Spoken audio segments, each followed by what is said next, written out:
telespectadores, bem-vindos novamente ao programa Cepalpena ZMN. Como já sabemos, este programa tem como objetivo apresentar-vos as últimas informações ocorridas na comunidade dos países de língua portuguesa. Iniciamos com a primeira informação. Em Moçambique, Pilali Paiva foi um dia ao porto de Pemba para ver os deslocados que estavam a chegar de Palma, mas acabou por oferecer uma caixa que tinha 5 mulheres e 6 crianças. Apanhei aquela família isolada assim, outra parte, com os filhos, quase 6 filhos. Então eu perguntei, e vocês disseram, para nós não temos família. Eu, com aquele sentimento, essa casa como está solto, eu estou ali fazer pequeno negócio com a minha senhora, pronto. Eu disse, vamos lá, vamos junto, à espera da família, de qualquer, mas vamos estar lá pelo menos uns 3, 4 dias. Levei, acolhi para aqui, mandei subir na chapa, 10 meticais, levei para aqui.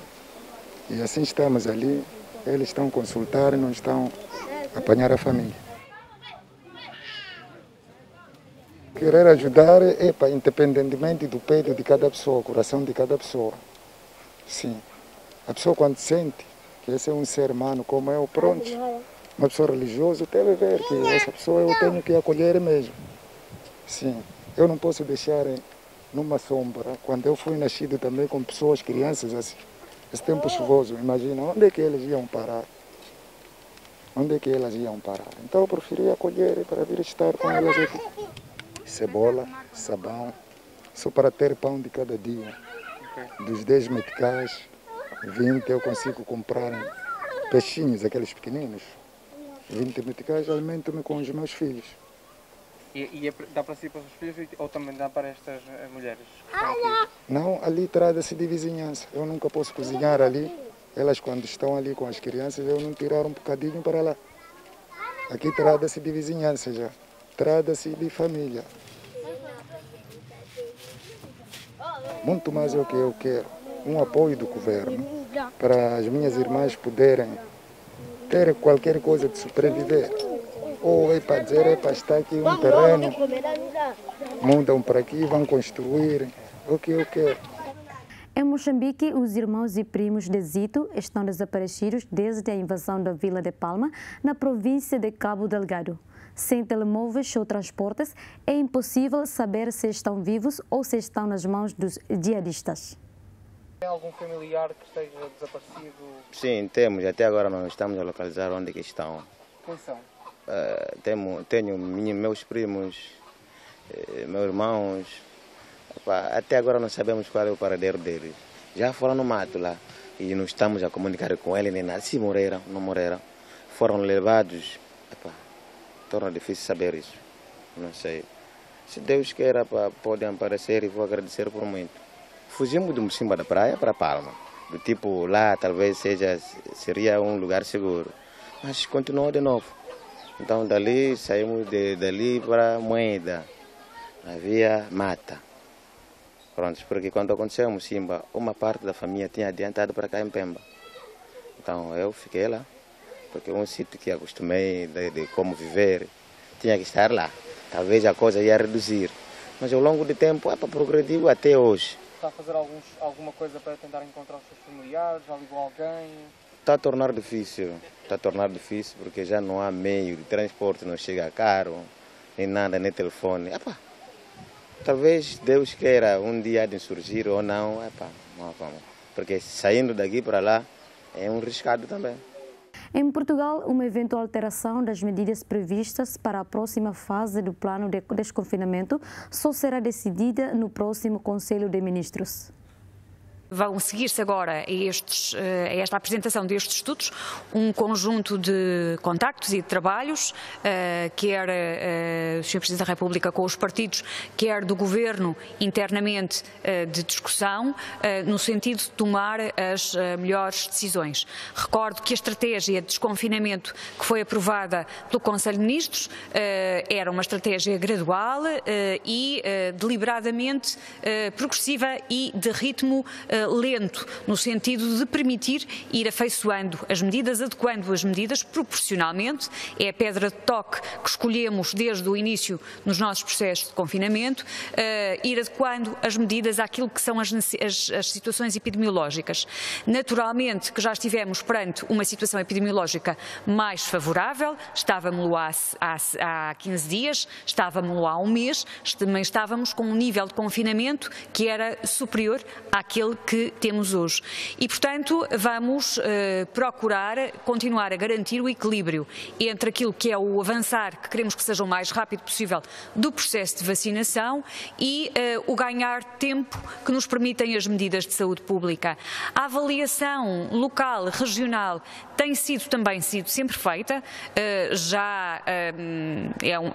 temos histórico em relação a essa abordagem e, naturalmente, que autoimpusemos-nos critérios exigentes de monitorização da infecção e, portanto, obviamente que o limiar dos 120 casos por 100 mil habitantes ou dos 240 casos por 100 mil habitantes, estando muito distantes daquilo que já tivemos, por exemplo, no início deste ano, são os valores que são os valores de referência para o país. Não queremos perder mais vidas inutilmente, não queremos, sobretudo, causar doença cujas consequências no longo prazo sejam ainda desconhecidas e, portanto, precisamos do apoio de todos para continuar nesta estratégia de vacinar o mais rapidamente possível e, concomitantemente, ir mantendo a atenção à transmissão. O Conselho de Ministros vai apreciar todos os números.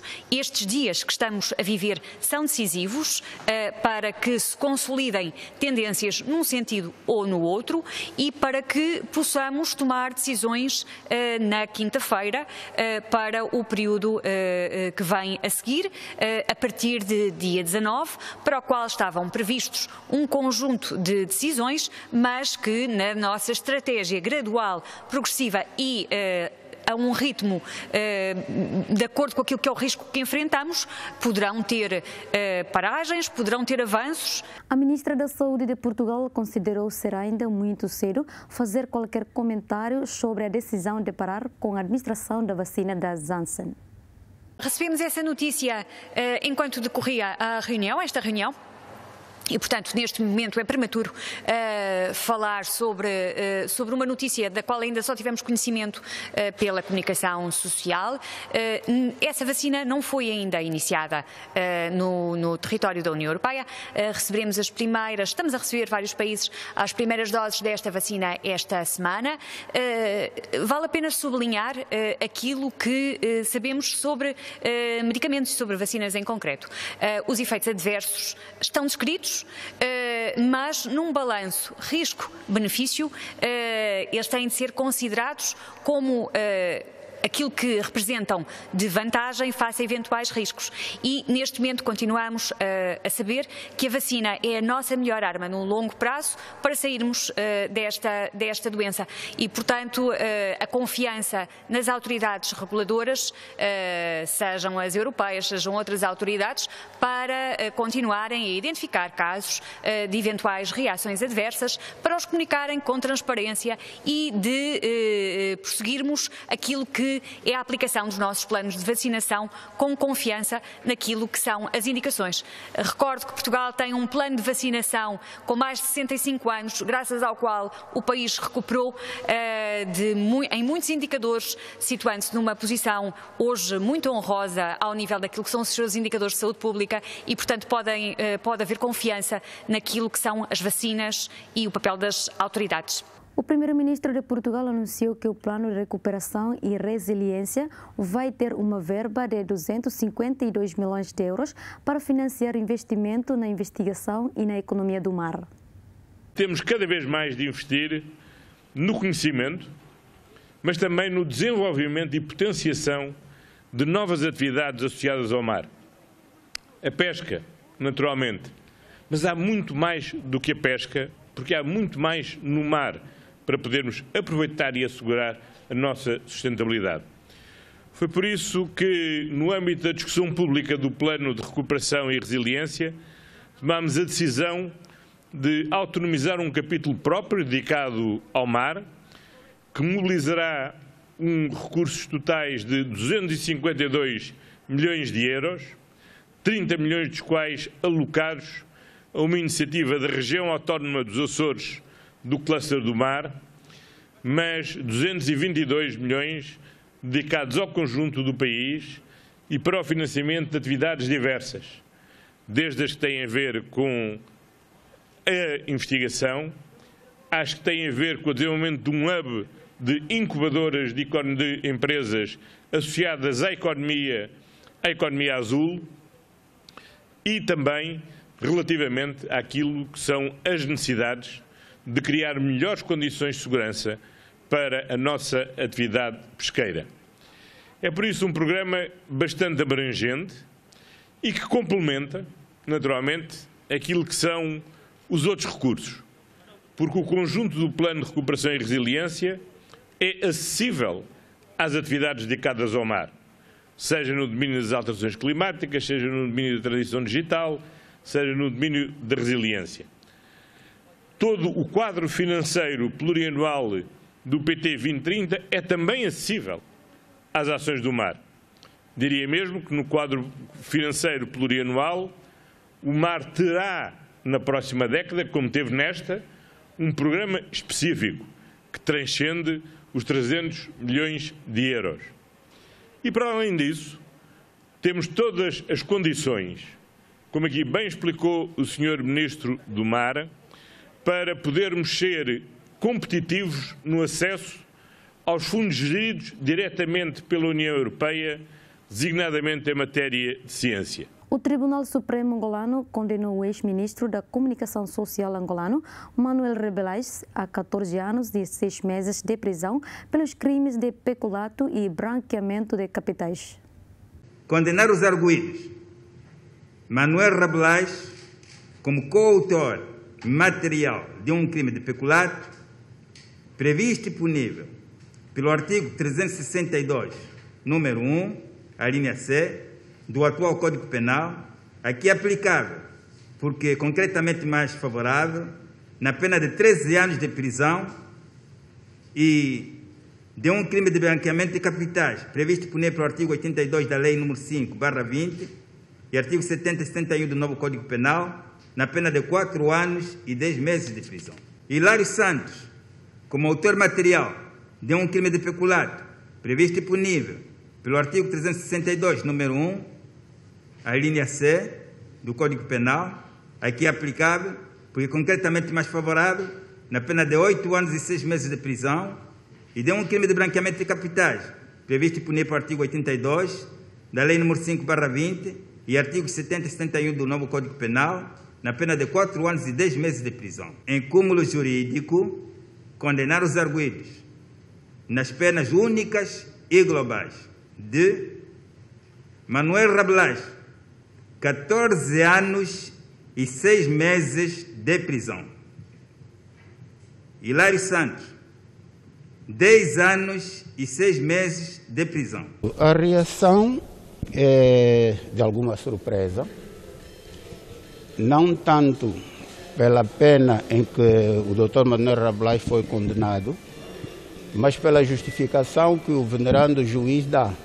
Até agora não foi dito em concreto qual foi a lesão patrimonial ou material que o Dr. Rebelais causou ao Estado. Aliás, as declarações dos declarantes, nomeadamente do Dr. Walter Filipe e do Dr. Filomeno Seita, deixaram suficientemente claras que não houve qualquer lesão patrimonial ou material ao Estado. O antigo primeiro-ministro português José Sócrates e o empresário Carlos Santos Silva vão a julgamento no processo Operação Marquês por branqueamento de capitais e outros crimes.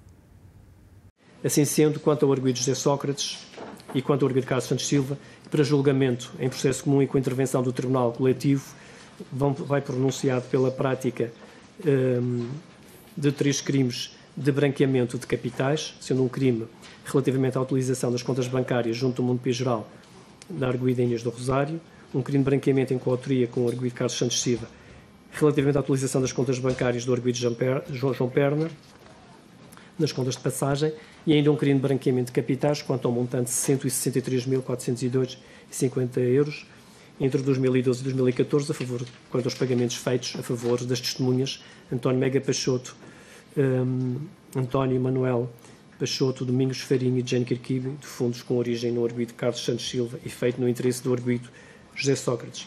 Vai ainda pronunciado de um crime de falsificação de documento, em coautoria com o arguido Carlos Santos Silva, relativamente à produção do uso de documentação referente ao arrendamento do apartamento de Paris, um crime de falsificação de documento em coautoria com o arguido Carlos Santos Silva, com referência aos contratos de prestação de serviços celebrados entre a sociedade RMF Consulting e Domingos Farinho e Jane Kirkibe, e ainda um crime de falsificação de documento em coautoria com o arguido Carlos Santos Silva, com referência aos contratos de prestação de serviços celebrados entre as sociedades RMF Consulting e António Manuel Peixoto e António Mega Peixoto. Quanto aos restantes crimes imputados pela acusação arguido José Sócrates e Carlos Santos Silva, prefere-se decisão de não pronúncia. O navio da República Portuguesa Setúbal está em Luanda para o reforço da cooperação naval entre Portugal e Angola. Haverá treinos conjuntos, formação e desenvolvimento de ações mútuas no domínio militar. Receber aqui o navio no âmbito da iniciativa Mar Aberto é também um sinal importante desta relação bilateral muito estreita entre Portugal e Angola, porque na verdade esta iniciativa, que existe desde 2008, pretende essencialmente duas coisas: valorizar os recursos humanos e fazer a sua capacitação operacional e técnica, mas ao mesmo tempo que os Estados costeiros sejam eles próprios, como é o caso de Angola, capazes de assegurarem a sua segurança nas suas águas territoriais. Por outro lado, este tipo de iniciativas, que se fazem com vários países dos PALOP, mas também com outros países de África, é um sinal do investimento e do empenho de Portugal no continente africano, mas também agora com um outro sinal importante, que é o projeto piloto que vem nesta iniciativa privada, nesta iniciativa Mar Aberto, o projeto das presenças marítimas que a própria União Europeia lançou e considera como um dos mais importantes na área da segurança marítima. Angola, com isto, e Portugal também, trabalham no âmbito da segurança marítima, que é algo que nos deve preocupar a todos, não só aqueles Estados da região, por exemplo, do Golfo da Guiné, mas todos os Estados que se preocupam, porque sabemos que a pirataria e que a insegurança marítima tem impacto muito grande nas populações, tem impacto muito grande nas regiões, tem impacto muito grande nas economias, sejam elas regionais ou globais. A cidade de Encantado, no estado brasileiro do Rio Grande do Sul, terá uma estátua de Cristo com 43 metros de altura. Esta obra inclui o pedestal maior do que o Cristo Redentor do Rio de Janeiro e o terceiro maior do mundo.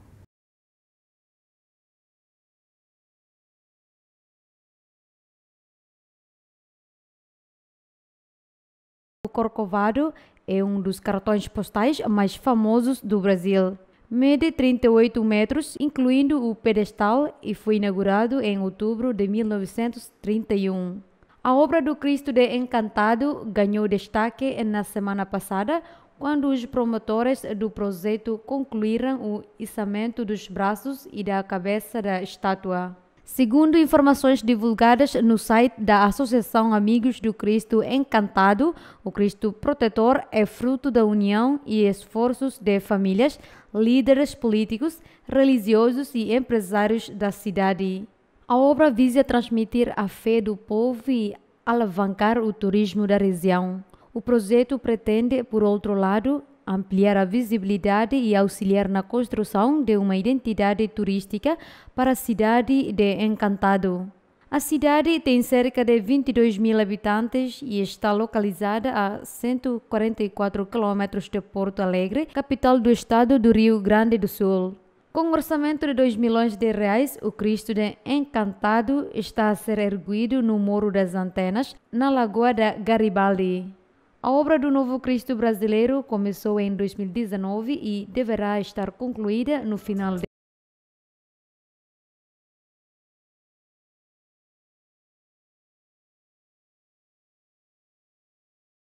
Foram as informações dadas nesta edição. Até a próxima.